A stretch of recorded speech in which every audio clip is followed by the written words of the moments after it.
Dahil tama si Nampa.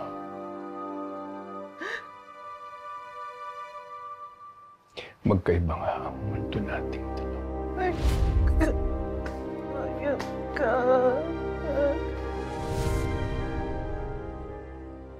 Ay, sir?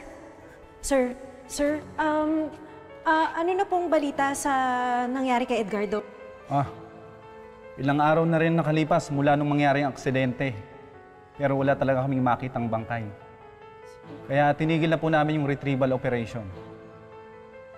Sir, hindi po ba pwedeng ituloy nyo na lang yung paghahanap, sir? Kasi hirap naman ng ganon-ganon lang eh. Miss, pasensya na. May operation pa kami. Sir. Excuse me. Please. Sir.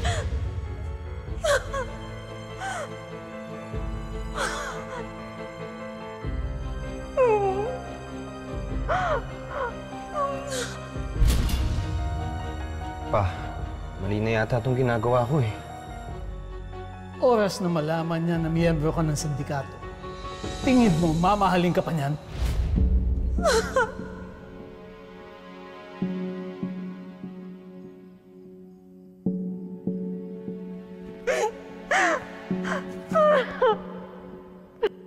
Huwag kang magpakatanga, Edgardo.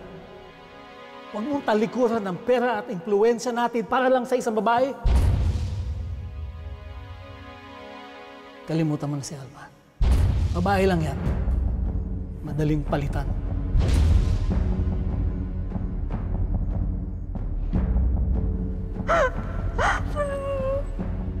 Edgardo. Edgardo.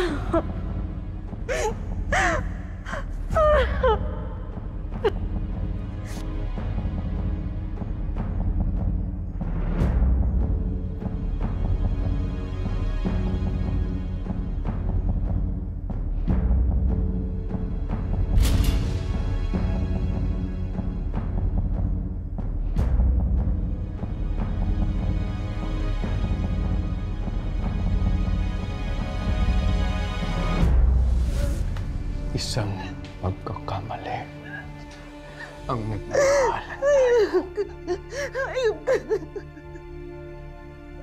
Ayop ka. Ang sarili mo lang ang iniisip mo. At alam mo kung anong pinakamasakit? Matapos mo kong lokohin at abandonahin. Ngayon naman, sinisira ng demonyong anak mong si Calvin ang buhay namin ng anak ko.